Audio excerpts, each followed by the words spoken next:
Mesdames, Mesdemoiselles et Messieurs, bienvenue. Vous suivez Critique Info. Aujourd'hui, c'est le 19e numéro Critique Info, première version. Nous nous réveillons à Kinshasa sous un climat assez maussade, je vais dire très calme. C'est vrai, comme si de rien n'était. Ce climat devrait en principe interpeller. Ça devrait interpeller plusieurs personnes, mais malheureusement, comme l'analyste congolais, il est très généralement émotif, beaucoup plus émotionnel. Et si vous voulez, il est généralement subjectif et n'est pas très objectif. Et ça l'empêche d'ouvrir l'œil et le bon pour voir ce qui se passe dans son pays. Comment pouvez-vous imaginer que la Cour constitutionnelle rende un arrêt qui du reste est opposable aux vivants comme aux morts, un arrêt sans appel, confirmant l'élection du 10 janvier de M. Félix Tshisekedi en qualité du président de la République, 5e président si vous voulez. Mais le peuple finalement se réjouit. Et puis à un moment donné, ce silence radio, personne n'en parle. Un peu comme si c'était un fait normal, personne n'en parle. Première question, est-ce que les gens se sont habitués finalement à cette histoire parce que ça a pris quand même du temps? Est-ce que les gens ont eu le temps de se réjouir, et puis finalement de laisser tomber? Ou est-ce que les gens ont avalé leur amertume? Ils disent, bon, on avale l'amertume. Ou alors, est-ce que les gens ne sont-ils pas simplement fatigués? Et ils disent de toutes les façons, la classe politique, vous nous avez déçus et ça ne sert plus à rien de vous suivre. Ni celui qui gagne, ni celui qui prétend gagner. C'est juste des questions. Comment pouvez-vous analyser cette, je dirais, ce climat assez mitigé, je veux dire, tranquille, calme, comme si de rien n'était? On croirait qu'on est en plein mois de mars, ou peut-être mois d'août, ou n'importe quelle année. Nous sommes dans une année électorale, je veux dire. Nous avons terminé une année électorale, c'était l'année 2018. Nous entamons une année post-électorale. Une année qui devrait être en principe une année soit de réjouissance totale, soit de contestation totale. On ne pouvait pas être dans un juste milieu. Le juste milieu est un signe, est un appel que le peuple est en train de faire, que l'histoire fait aux intellectuels, aux dirigeants et même à l'espace international. Pour vous dire que le peuple n'est plus derrière vous, le peuple n'est plus avec vous. En réalité, le peuple se sent trahi depuis 58 ans d'indépendance. C'est juste une petite analyse que l'on pouvait se poser des questions. Est-ce que ça ne mérite pas ici un regard fort, un appel aux architectes de bonheur, un appel aux maçons de l'honneur, un appel, je veux dire, aux réparateurs de paix? Ça veut dire ceux-là qui vont construire une paix, mais sinon, le constructeur, si vous voulez, d'un développement intégral. Parce qu'il est important maintenant de penser que nous ne pouvons pas bâtir ce pays dans les divisions. Les divisions nous ont assez séparés. Ça nous a rangés les uns contre les autres. Il y a certains débats qu'il faut entreprendre, oui, pour la survie d'une république. Je suis tout à fait d'accord. Mais il y a certains débats qu'il faut se dépasser, auquel il faut se dépasser parce que vous vous rendez compte que ça ne vous apportera absolument rien. Encore que nous avons une jurisprudence. Je reviens en 2011. Monsieur Félix Tshisekedi perd les élections, presque dans les mêmes conditions. Bourde électorale, farce électorale, confiscation électorale, balkanisation électorale, un peu compliqué. À l'époque, souvenez-vous, on avait une église catholique beaucoup plus timorée. Une église catholique qui a toujours dit avoir des résultats bien avant, mais qui ne montre toujours pas ces résultats. Alors, tantôt, on ne sait pas exactement ce que c'est. On a des voix, on ne les montre pas. On a des voix, mais nous ne sommes pas qualifiés. Mais attendez, si vous avez des voix que vous n'êtes pas qualifiés, à quoi ça sert d'avoir des voix si vous n'allez pas les rendre, si vous n'allez pas les rendre publiques? Étienne avait perdu les élections. Malheureusement, aux yeux de tout le monde, aux yeux de toute l'humanité, l'on savait qu'on avait volé à Étienne ses voix. Mais les résultats des urnes, les résultats de la CENI, les résultats, je veux dire, officiels, faisaient de lui le 2e et Vital Kamerhe le 3e. Est-ce que vous pouvez imaginer un seul instant que l'opposition dans son temps était dans la même position qu'aujourd'hui. Alors je vous parle de 7 ans. Il y a là 7 ans. Cette opposition n'a pas fait la lecture du temps, n'a pas fait la lecture des événements. Elle ne s'est pas remise dans le passé pour essayer de voir les erreurs qu'ils ont eu à commettre dans le passé. On avait eu M. Vital Kamerhe qui avait saisi la Cour constitutionnelle. À l'époque, c'était la Cour suprême. Et c'était pour quel résultat? Il était dans la même position que Martin Fayulu. Insuffisance de preuves. Insuffisance de preuves. C'était la même histoire. Insuffisance de preuves. J'aurais cru et j'aurais voulu que ce régime, en fait, disons, l'opposition actuelle, puisse lire les erreurs du passé. Parce que lorsqu'on va, vous savez, lorsqu'on accepte d'aller aux élections avec un régime dictatorial, au goût et aux manettes de l'occupation, on n'y va pas bêtement. Non, on n'y va pas bêtement. Il faut assurer ses arrières. Il faut assurer ses arrières, avoir le plan A, le plan B, le plan C, même le plan D s'il le faut. Parce que vous êtes en face de gens qui ne respectent pas la loi, qui ne respectent pas Dieu, qui ne respectent pas l'humain et qui ne respectent pas la parole. Avec ces gens-là, on n'y va pas à la prière. Les élections ne sont pas une cathédrale. Non, ce n'est pas un chapelet de bonnes intentions. L'occupant ou celui ou le dictateur, le despote, n'a pas une philosophie que vous. Il n'est pas dans la logique de respect des urnes, de la vérité des urnes. Ce sont des chansons. Pour lui, ce n'est pas ça. Pour lui, il obéit au principe de la contrainte et du langage qu'il entend le mieux. Et le langage qu'un dictateur entend le mieux, c'est le langage de la violence, c'est le langage de la guerre, c'est le langage de l'affront. Et je ne sais pas pourquoi les opposants congolais n'avaient toujours pas lu ce régime. Moi, je l'avais déjà compris. Et j'étais à 2 doigts. On va accuser partout ici. Non, je voulais la guerre et tout. J'ai dit aux Congolais, je leur avais dit, aussi longtemps que M. Kabila ne comprendra pas que vous êtes en mesure de prendre les armes, comme lui a pris les armes, je dis, eux ont pris les armes pour chasser Mobutu, il ne vous respectera jamais. Et regardez la configuration politique de notre République. Je parle de de l'ancien régime. Souvenez-vous de la composition. Il n'y avait que des belligérants qui attiraient son attention. L'UDPS n'a jamais fait peur à Kabila, vous le savez. Jamais. L'UDPS n'a jamais été une menace pour Kabila. Je le dis sans avoir peur. Jamais. Jamais. Mais regardez, nous sommes en 2001. Il entend que Bemba a pris les armes. Il entend que RCD a pris les armes. Mais qu'est-ce qu'il fait en ce moment-là? Qu'est-ce qu'il fait? Il les appelle sur une table. Parce que le dictateur n'entend que ça comme langage. Le dictateur n'entend pas les voix pacifiques. Il n'entend pas ça. Ce n'est pas dans sa logique. Il n'est pas créé dans cette logique-là. Vous savez, Charles Montesquieu, il dit un régime qui fonde son pouvoir, il dit clairement, un empire qui fonde son pouvoir par les armes a tendance à les conserver par les armes. Généralement, les méthodes dans lesquelles quelqu'un entre au pouvoir, c'est les méthodes par lesquelles il garde ce pouvoir. Si nous entrons au pouvoir dans la tricherie, on va tout faire pour garder ce pouvoir dans la tricherie. Mais il est très souvent arrivé qu'on le perde par les mêmes méthodes. Parce que l'action appelle une réaction. Nous sommes à l'époque, nous sommes avec Kabila. Regardez, tous ceux qui avaient des mouvements de paix, des mouvements, personne n'était entendu, personne n'avait été appelé sur la table de négociation. Et même quand il fait l'appel à la table de négociation, c'est bien après. Mais regardez, M23, converti en parti politique, rapidement appelé à Kinshasa pour discuter. Parce que c'est ce qu'ils aiment. Ils écoutent ça.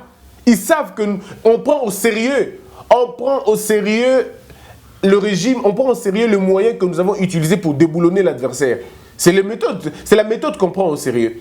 M. Kabila ne pouvait pas avoir peur de l'UDPS parce que l'UDPS était dans les déclarations depuis 1990. Je veux dire, depuis 1990, c'était dans les déclarations. M. Tshisekedi va faire une déclaration, il fera des déclarations, il fera des déclarations, il fera des déclarations. Et finalement, un régime dictatorial ne pouvait pas faire un problème. Pourquoi Étienne n'a pas pu renverser Mobutu? Parce que Étienne avait un mécanisme, avait l'arme qui ne pouvait pas faire peur à Mobutu. Non, non, ça ne pouvait pas faire peur à Mobutu. C'est comme quelqu'un qui a l'hameçon, mais qui veut prendre une baleine. C'est pas possible, tu ne prendras pas une baleine avec l'hameçon qu'on prend un tilapia. Mobutu a pris le pouvoir par les armes, ça veut dire qu'il a fait un coup d'État. Il ne pouvait partir que par le coup d'État. Il Il ne pouvait partir que par les coups d'État, jamais par la parole, jamais par des déclarations. Non, jamais. Mais qui a compris ça? C'était Laurent Désiré Kabila. Laurent Désiré comprend que non, l'UDPS blague. Laurent Désiré Kabila comprend que non, ces gens sont en train de jouer. Ils ne comprennent pas l'adversaire. Ils ne comprennent pas la proportionnalité des armes et des forces. Ils ne comprennent pas. Mobutu a un seul langage qui comprendra le mieux, c'est la violence. Parce que lui-même est témoin de comment la violence peut résoudre le problème. Et vous avez vu Laurent Désiré Kabila entrer ici à Kinshasa, sans aucun problème. Et maintenant, Laurent Désiré Kabila part. Par quel mécanisme part-il? Par le même mécanisme qu'il est entré. Toujours par les armes. On l'élimine comme il a éliminé les autres. Maintenant, qui va finalement prendre le pouvoir? C'est M. Kabila qui prend le pouvoir. Sans aucun respect de la loi, sans aucun respect de quoi que ce soit, il devient président. Comme si on était dans une dynastie ou dans un royaume, il est président. Mais il va finalement, lui, contrairement à ses prédécesseurs, lui, il va offrir aux Congolais ou au Congo un semblant de démocratie. Je veux dire une démocratie indigeste, une démocratie taillée, une démocratie qui contient le brin de la dictature, le brin de la monarchie, le brin d'une sorte d'oligarchie indigeste qui finalement fera, où cette démocratie deviendra une sorte de ce que moi j'appelle une ambiguïté de système, où on n'a vraiment pas le goût. Un peu comme une démocratie à la chauve-souris. On voit le visage de l'Empire, parce qu'on a eu un mélange institutionnel au Congo, hein, un mélange de systèmes, on n'a pas compris. Tantôt on était dans un empire, tantôt on était dans un royaume, tantôt on était dans une démocratie légère, tantôt on était dans une démocratie des intentions, tantôt on était dans une dictature assez faible ou une dictature prononcée. Bref, on était dans vraiment un mélange de beaucoup de choses. Et il va nous offrir les premières élections très mal organisées, parce que ces élections-là ne reposaient pas sur le civisme électoral, donc le peuple ne savait même pas c'était quoi élire quelqu'un, on ne savait même pas, je pense même eux-mêmes ne savaient pas non plus qu'est-ce qu'ils allaient aller faire au Parlement. On a eu donc une Assemblée nationale, un Sénat, mais en réalité ce n'était que des conglomérats des gens. C'était vraiment des bureaux, je veux dire, c'était un regroupement de hommes et des femmes qui allaient se rencontrer là-bas. Les députés étaient en train de tambouriner et déranger, les femmes députées étaient en train de se maquiller. Donc le Parlement était devenu comme, je veux dire, pas un sanctuaire, mais vraiment un passe-temps, quoi. Un passe-temps où les lois de la République les plus sérieuses n'ont jamais été prises au sérieux. Où la démarche institutionnelle était une démarche d'aventure et des blagues, où l'on ne trouvait que des gens qui tambourinaient sur le banc, avec le seul boulot de dire oui et de dire non, même quand ils ne connaissaient pas la teneur des choses.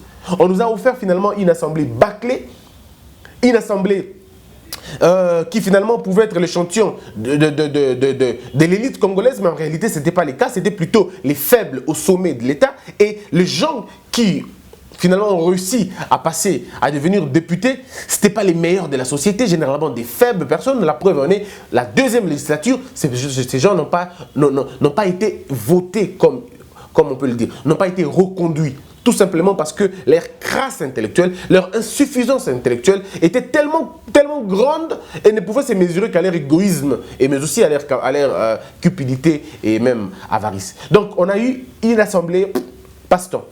Mais entre-temps, on a eu une juxtaposition d'un vieux Sénat et d'une nouvelle Assemblée nationale. Une cohabitation indigeste, une cohabitation incongrue, où l'on pouvait avoir des anciens élus indirects et des nouveaux représentants qui ne reconnaissaient pas aux sénateurs leur qualité. Et on a eu de vieilles assemblées nationales, provinciales, un vieux Sénat, une vieille assemblée provinciale, dotant à des gens 10 ans de mandat pour rien. On a eu des gouverneurs comme Kimbuta, on a eu des gouverneurs comme Katumbi, on a eu des gouverneurs comme Julien Paluku, Ngoï Kassanji, qui ont fait plus de 10 ans en train de gérer une république de façon totalement illégitime. Nous avons finalement épuré toute la légitimité, même la petite goutte qui restait pour le président de la République. Tout était versé. Nous étions finalement dans un régime totalement illégitime. Alors, totalement illégitime. On était dans un régime de prolongation. Vous savez pourquoi? Simplement parce que nous n'avons pas pris connaissance de toutes ces choses. Parce que les opposants congolais ne comprenaient pas comment jouer les jeux. C'était une petite parenthèse pour vous dire comment le régime, comment un président de la République ne peut pas vous écouter si lui il est élu, il vient, il tire son pouvoir, il tire son origine, il tire son potence, comme on dit, il le trouve dans une source belliqueuse ou dans une source conflictuelle. Il va se nourrir de conflits, il se nourrira de conflits, jusqu'à ce qu'il deviendra plus grand, jusqu'à ce qu'il deviendra plus grand, jusqu'à ce qu'il deviendra très fort, et pour perdre aussi par les conflits. Donc, tous les régimes, tous les mouvements armés, tout, étaient beaucoup plus entendus par Kabila parce que finalement, il trouvait son sens là-bas. Alors, les élections qu'on aura seront des élections finalement bidonnées et tout. Au lieu d'avancer, nous étions en train de perdre la vitesse. Et nous arrivons à ce cycle électoral. Tant crier, tout ça. Et vous avez vous-même compris que c'était difficile. On allait avoir du mal à nous en sortir dans la mesure où ce régime avait planté tout le décor possible. Je ne reviendrai pas sur la même chose parce qu'on a déjà parlé des élections qu'on a eu à avoir. On a eu tout ce qu'on pouvait. On a décrié, on a interpellé, on a demandé aux gens de ne pas participer. Mais ils sont quand même allés et vous avez vu le résultat. Aujourd'hui, nous sommes un peu comme en 2011. Nous avons Félix Tshisekedi qui est élu président de la République. Et nous avons Martin Fayulu qui s'autoproclame président. Il dit qu'il est le seul président légitime. Il appelle l'Union africaine à ne pas reconnaître Fachi. Il appelle à la communauté internationale de ne pas reconnaître Fachi. Il appelle le peuple congolais de ne pas non plus reconnaître Fachi. Mais ce qui se passe dans la pratique maintenant est quand même assez difficile à comprendre. Mesdames et messieurs, ceci m'envoie à comprendre que l'Afrique, de façon générale, n'a pas encore défini sa politique régionale, n'a pas encore défini sa politique de développement. Et aussi longtemps que nous n'allons pas comprendre ce que nous sommes appelés à faire, on aura ce problème-là. On aura ce même problème. Les élections ont le même goût partout en Afrique. Certains pays commencent un peu à se démarquer, mais en tout cas, je vais dire que la plupart, la majorité des pays restent bloqués dans une histoire assez compliquée. C'est ainsi que nous allons lire les premiers journaux. Il y a Forum des As, Congo Matin, et puis Congo Nouveau. Forum des As dit Joseph Kabila, Fachi, passation civilisée de pouvoir demain. Il se peut que c'est vrai, il se peut que l'on fasse demain, mais ce n'est pas obligé que ce soit demain. Ne vous en faites pas, ce n'est pas obligé. L'article 74 de la Constitution dit exactement ceci. Je pourrais lire, si vous voulez, je l'ai en tête, mais je peux quand même lire pour vous. C'est l'article qui consacre la prestation de serment du président de la République. Et j'aimerais bien exploiter le contenu de ce dispositif ou de cette disposition pour que vous puissiez comprendre aussi calmement. Le président de la République élu entre en fonction dans les 10 jours qui suivent la proclamation des résultats définitifs de l'élection présidentielle. Avant son entrée en fonction, le président de la République prête devant la Cour constitutionnelle le serment ci-après. En fait, comme je l'avais dit hier, dans un numéro, j'avais dit ceci.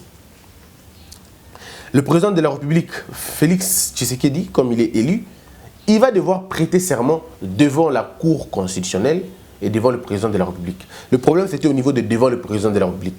Pas devant le président de la République comme devant la Cour constitutionnelle. Non, il va prêter serment devant la Cour constitutionnelle, mais ça sera en présence du président de la République. Et le président de la République doit être là. Doit, pourquoi? Parce qu'ils vont faire une passation civilisée demain. Mais c'est pas très obligé, mais pour des besoins d'élégance, pour des besoins de commodité, M. Kabila il sera important qu'il soit là. Mais le plus important, c'est quoi? C'est que ça ne peut pas se faire forcément demain. Ça peut se faire dans 10 jours qui suivent la prestation, la proclamation de résultats définitifs. Donc, on peut le faire mercredi, on peut le faire jeudi, on peut le faire vendredi. Il y a même certaines rumeurs qui courent qui disent qu'ils sont en train de préparer les recours, quoi. Pardon, ils sont en train de préparer quelques problèmes logistiques. Alors, face à cela, maintenant que nous avons un président élu, mesdames et messieurs, moi je me pose toujours une question. Qu'est-ce que nous voulons après? Voulons-nous arrêter ce pays maintenant, l'embraser, le détruire, rentrer dans les conflits, trouver encore la vérité de fait? On va encore saisir quel type d'institution? Comment va-t-il faire? Ouvrir une parenthèse politique, ça veut dire des négociations, mettre en quarantaine la présidence, ou vous affirmez, vous acceptez que Félix est président, maintenant vous traitez pour que l'on trouve, que l'on ouvre un espace de, je sais pas moi, de transition où l'on aura 2 présidents, 3 présidents ou 4 présidents. Je sais pas moi, quel est le mécanisme que vous avez? Il y a des gens qui disent nous voulons la guerre. Maintenant, il faut la guerre. Sans la guerre, on ne pourra rien. Très bien, mais réfléchissons. Même quand on dit la guerre, je voudrais bien qu'on réfléchisse convenablement. Parce qu'on n'amène pas une guerre sans qu'on réfléchisse. La guerre, on sait quand on la commence, mais on ne sait jamais quand on la termine.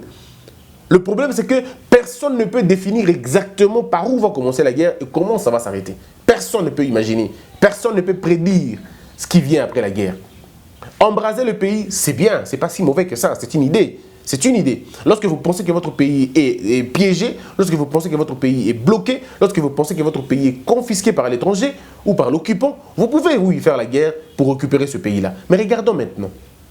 Lisons Karl Marx dans sa théorie de la révolution. Karl Marx explique convenablement quelque chose que je vais paraphraser. Il dit « Toute tentative de révolution qui échoue endurcit le régime en place ». Ça veut dire, si vous voulez mener une révolution, vous devez être plus intelligent que celui qui vous dirige. Vous devez être plus intelligent que l'occupant. Parce que si vous n'êtes pas plus intelligent que l'occupant, toutes les tentatives de rébellion que vous allez vouloir faire seront matées et ça va lui donner plus le pouvoir de rester là davantage. Ça endurcit le régime, généralement des tentatives ratées. Voilà pourquoi Karl Marx parle de la théorie de la révolution qu'il faut convenablement réfléchir.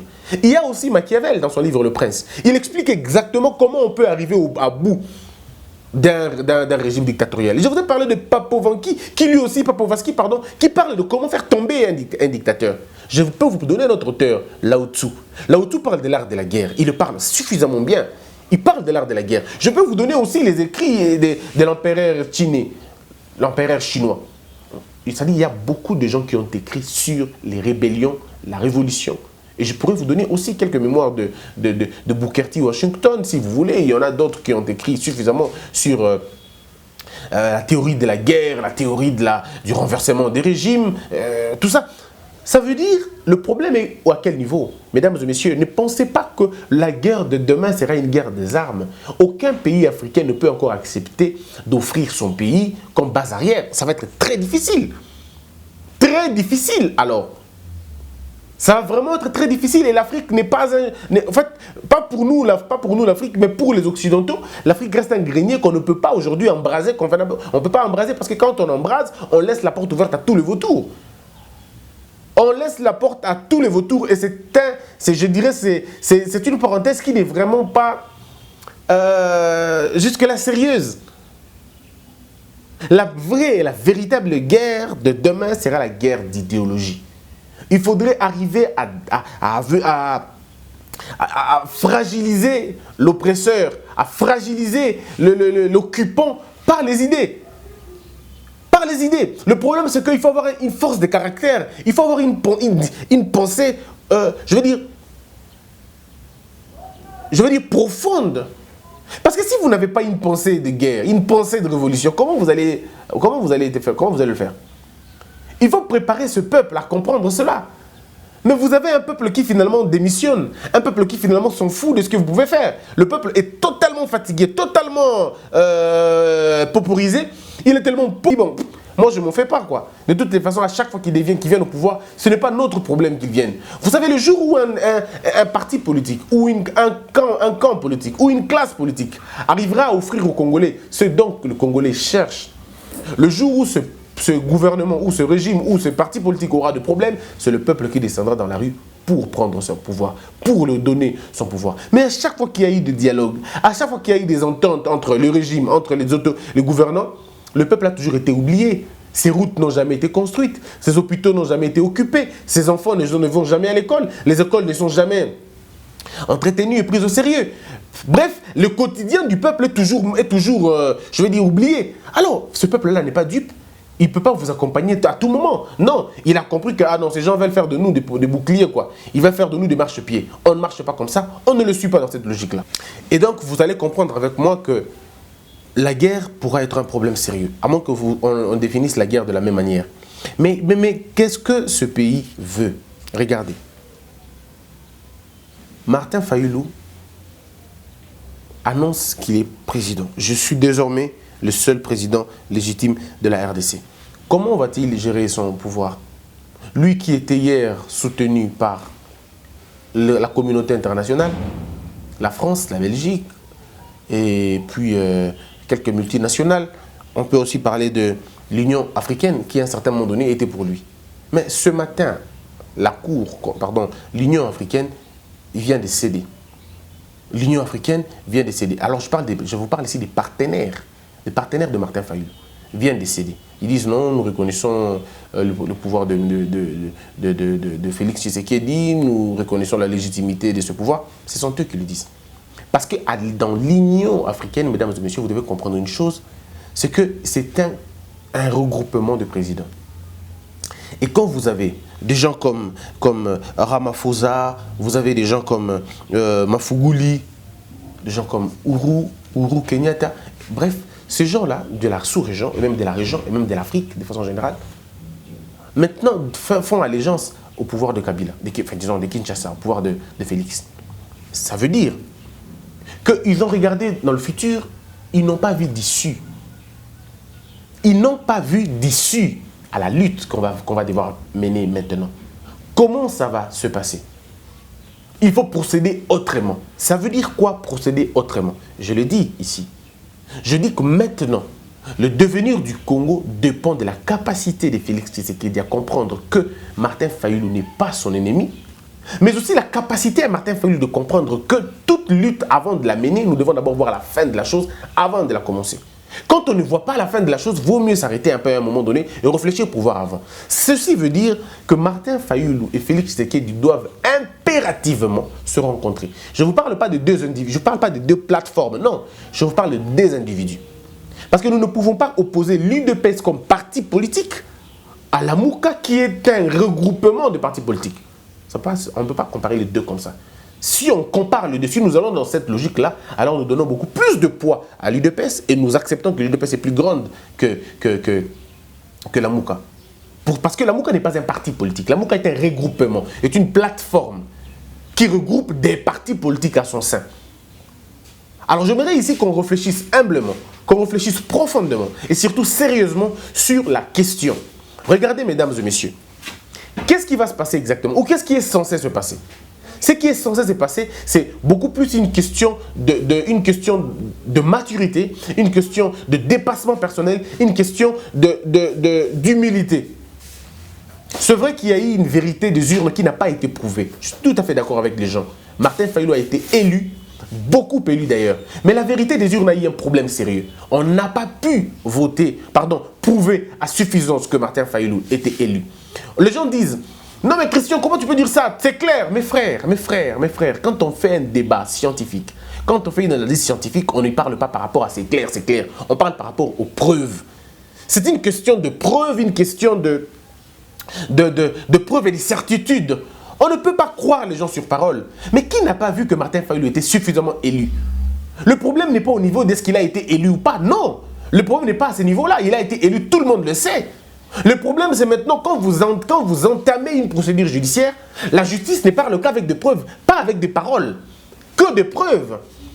Alors, nous allons aller avec ces débats jusqu'où? C'est là le problème. Et l'Union africaine, je crois qu'elle a compris ça. Vous allez aller dans ces débats jusqu'où? Parce qu'en 2011, on était dans la même position, dans la même situation. On a crié.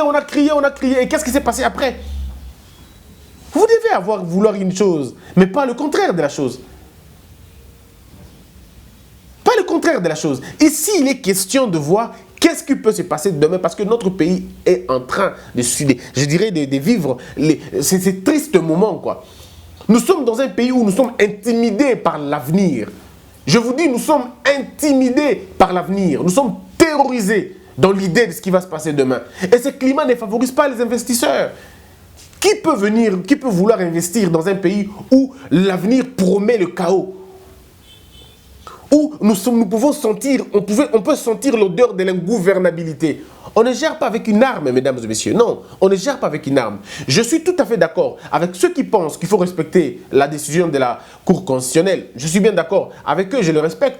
Mais je respecte aussi la position des gens qui disent qu'il faut contester, il faut protester. Seulement, je demande aux uns et aux autres l'efficacité de leurs moyens. L'efficacité de leurs moyens. Je demande à ceux qui disent « Nous allons gérer, il faut respecter la Cour constitutionnelle, la force reste à la loi ». Je dis à ceux-là, ne confondez pas un régime belliqueux, un régime dictatorial, un régime démocratique. Ça dépend de ce que vous voulez. Si vous voulez diriger le pays avec une arme pour dire aux gens Écoutez, faites attention, faites attention, faites attention. On ne peut pas diriger un pays comme ça. On ne dirige pas un pays par défi. Ceux qui ont voté pour Martin Fayulu ne sont pas des bêtes, ne sont pas des voyous, ce ne sont pas de... Je veux dire quoi? Ce ne sont pas des délaissés. Il y a eu des intellectuels qui ont voté pour Martin. Vous avez affaire à 6 millions de personnes. Attendez 2 secondes. 6 millions de personnes qui ont voté pour quelqu'un, officiellement. Lui-même se réclame d'avoir été élu par 8 millions de personnes. Ou même 9 millions de personnes. Alors il ne faut pas prendre à la légère toutes ces personnes.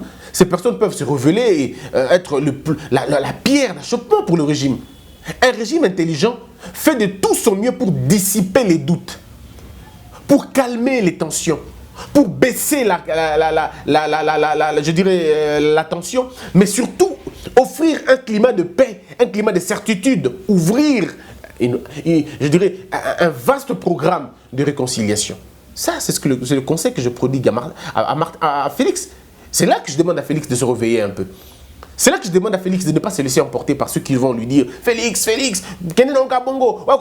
on n'a pas besoin de cela. Nous avons des Congolais qui sont là.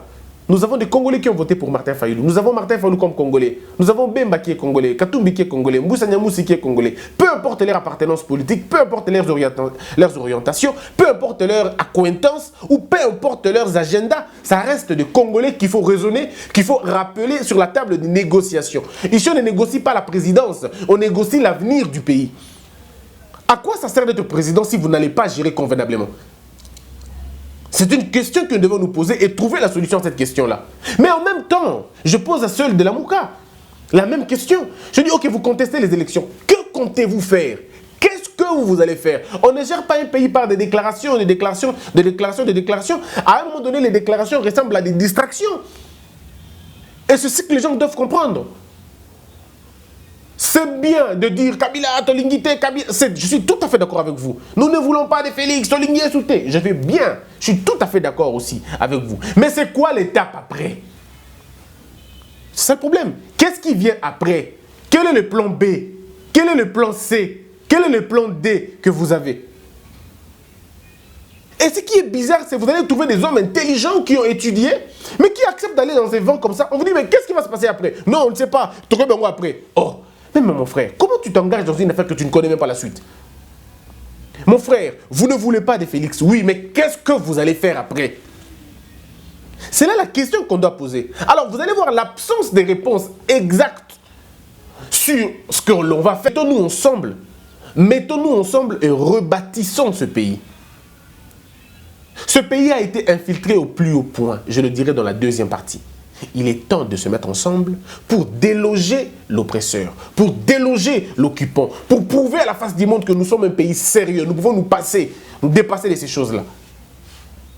Mais pour réussir, on a besoin de tout le monde.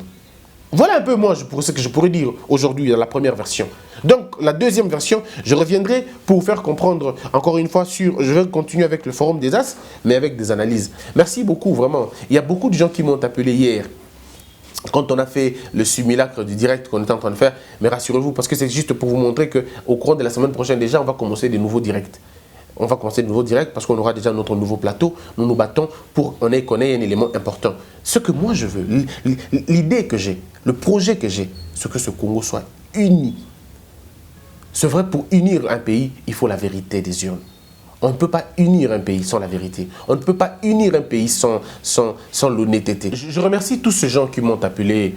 Je remercie mon grand frère, Boketchou, premier, Boketchou Wayambo. On a eu une discussion fructueuse hier. On va discuter encore aujourd'hui. Et tant tout ça va direct Nabiso, de temps en temps.